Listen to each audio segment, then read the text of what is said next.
Assalamualaikum warahmatullahi wabarakatuh. Sahabat beriman, di mana saja Anda berada, semoga diberi kesehatan dan rezeki yang berlimpah dari Allah Subhanahu wa taala.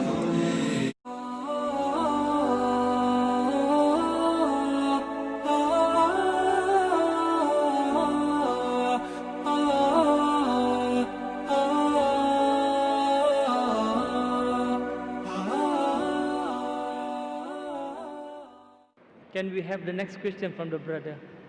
Yes, thank you for the wonderful talk. My name is Chai. I just want to know, since media is the most powerful weapon nowadays, certain irresponsible parties have released media which causes certain parties to resort to much violence method in solving the problem. According to our Quran, what is the best approach for this kind of scenarios? The brother asked the question, I think is referring to the innocence of Muslims, correct? Yes, correct. The brother is saying that sometimes certain things, as media is the most powerful weapon, certain things come into the media which hurt the feelings of other people. So what is the best strategy that should be done? Brother is talking about a movie that was released a few weeks before, Innocence of Muslim, which has caused turmoil in the Muslim Ummah, a hue and cry. And I have given a reply that how Muslims should behave. Normally what happens that whenever such issues come, it's common for the Western world to bring out things which are against Islam. We had the case of Salman Rushdie wrote satanic verses, Taslima Nasreen wrote Lajja, then we had the Danish cartoons, now we have Innocence of Muslims. See, normally when such things come, almost all the Muslims jump into the agitation. Number one, what happens is that if Muslims are doing certain productive activity, for example, one person is doing some 100 points of activity, I'm doing 100 points, he's doing 100 points. When such things happen, everyone jumps into it and we stop our normal activity. Maybe from 100 goes to 0.5. And we all jump into these things. Muslims are emotional, that is good, mashallah. But what happens, the growth of activity stopped. What I suggest, there should be specialized organizations to deal with such issues. How today, the aid of specialization, we have heart specialists, brain specialists, kidney specialists. We should have specialized Muslim organization to deal with these issues so that the other Muslims can continue with their normal routine activity of spreading Islam and not stop the growth. For this, I suggested 6 strategies. Number one, what I suggest is there should be a battery of international lawyers.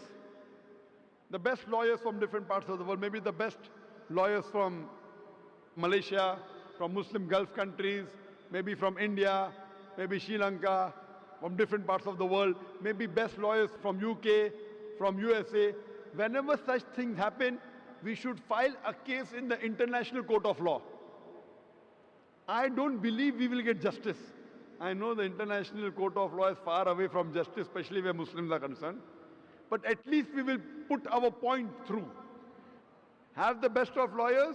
The person who has done the act, he should be brought to task. Even if the law will not punish him, but he'll have a hell of a time replying to it.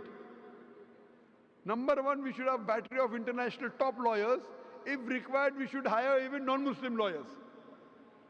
Put a case in the International Court of Law, point number one. Point number two, the Muslim countries should protest officially. Through the foreign ministers of the country, they should protest through the ambassadors in that country that what has happened is wrong.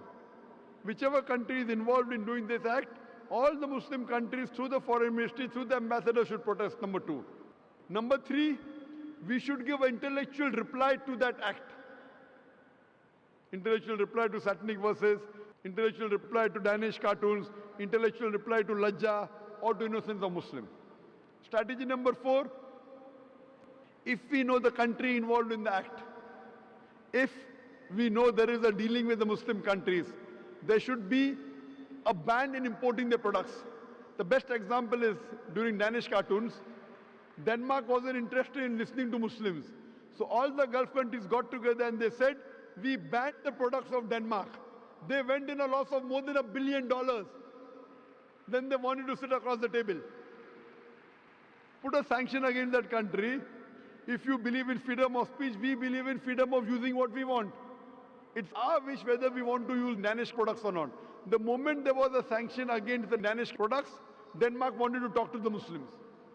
This is strategy number 4.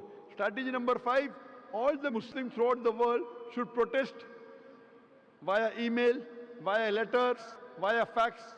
Protest to the person who's involved, the organization involved, or the country involved. At last, there should be a mass peaceful protest.